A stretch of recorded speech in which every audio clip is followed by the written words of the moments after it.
माछा हो एको एको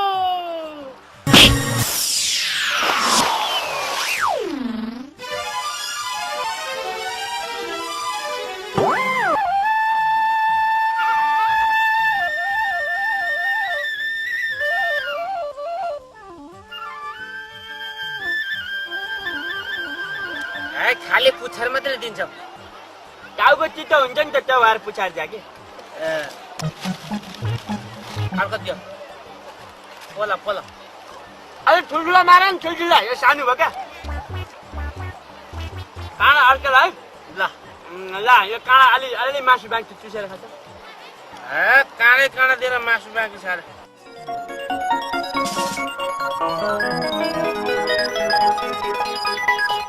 बिनाजु अब यसै गरी काम पनि गर्नु नपर्ने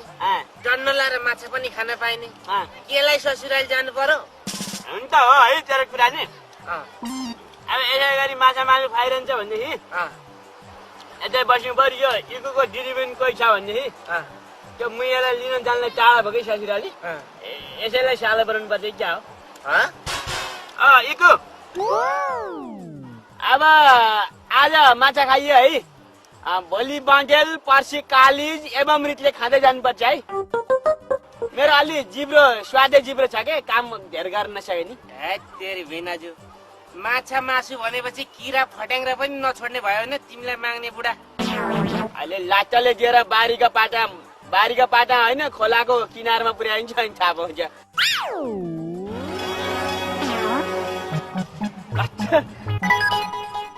भोडी झिका भोडी भोडी यो माछै भएन के यत्रो सानो सानो माछा खाने हैसियतको मान्छे हो हामी हुन त होइन नि अलि ठुल्ठुला यत्रो भटक भटक भटक भटक गर्ने खालको मार नि त्यहाँ ठुलो क्या ठुलो सानो यहाँ घाटीमा पूजा हराउँछ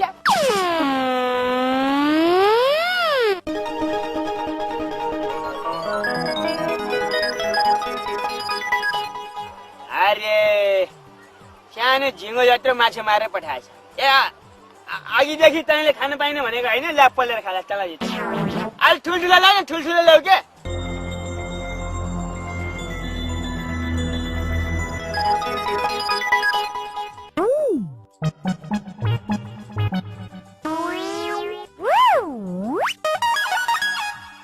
तिम्रो माछा तिमी नै खाऊ यत्रो माछा खाएर हाम्रो इज्जत जाएन म आफै गएर मार्छु बरु खोइ छोड्छ ओहो अहिलेसम्म झिङ्गो नमारेको मान्छेले के माछा मार्छ नि अलि परतिर भएको पनि मार्न पर्छ कोही कोही त ल त्यो चाहिँ ठाडै भयो कति मारौ त माछा एक डगा जति मर्सियो होला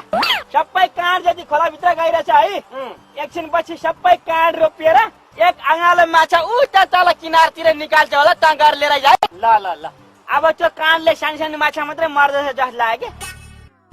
त्यो भएर ठुलो माछा यो ठुलो धनुले हानेर मार्छ ठुलो बडे मानको भुइँसी जत्रो हेर है ल ल ल ल ओ माछा माछा माछा माछाको बाउ माछाको हाजिर बाउ सबै यहाँ निक्ला त बाई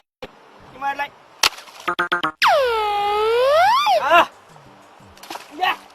साह्रै भयो होइन त्यत्रो काँडहरू सट भित्र गएको एउटा पनि निस्किँदैन त बा कहाँ पुगिरहेछ नि काँड निस्कि यत्रो लट्ठी जाँदा कहीँ छुँदैन कता हो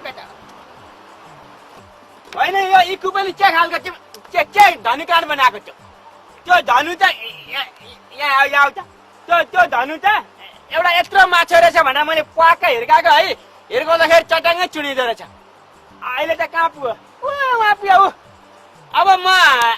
यहाँतिर छ भने त ल्याइदिन्छु है धेरै गहिरो रहेछ अहिले डर लाग्छ आफै गएर लिएर आऊ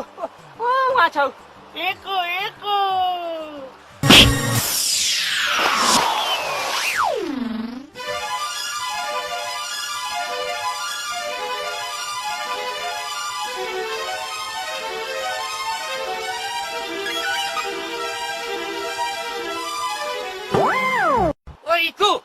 खुरुक्क मेरो भिनाजुलाई निकाल्छस् कि तँलाई पनि यहाँबाट खसालिदिउँ ह छिटो निकाल्दा नै मान्छे मर्न लागिसक्यो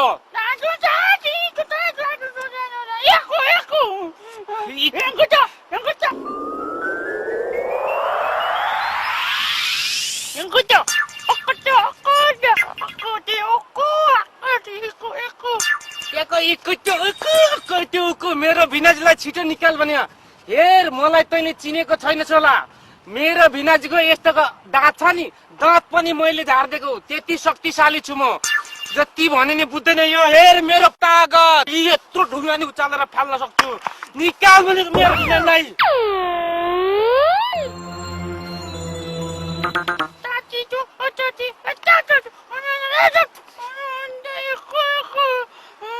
कसलाई हालम भएको छ मलाई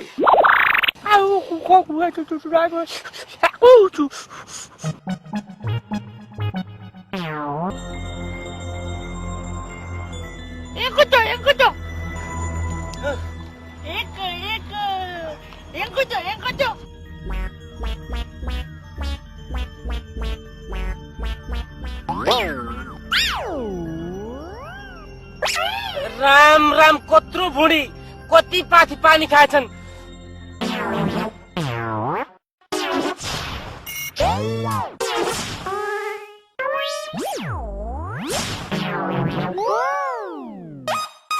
तैँले पानीमा खसाल्दे तैँलाई पर ठिक्का पर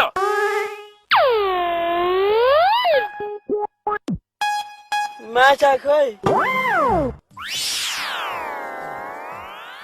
सही गर्न आउँछ आउँछ ल यहाँ सही गर अबदेखि कहिले पनि जाँड खाएर बवाल गर्दिन भनेर खान्न झुकेर खाइहाल्यो भने पनि पुलिस थाना आउने गरी चाहिँ खाँदै खान्न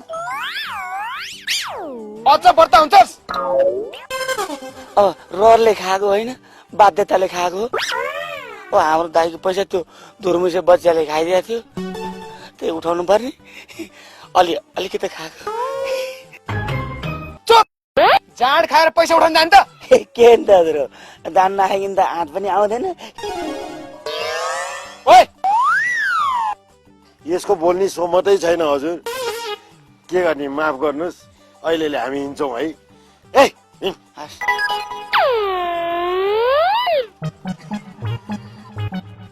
तँलाई दादा तुर्मुसेसँग गएर चाहिँ नि पैसा उठाइदिएला भनेको त झन् तँलाई नै चौकीबाट चाहिँ नि छुटाउनु पर्यो होइन त त्यो त अब बाध्यता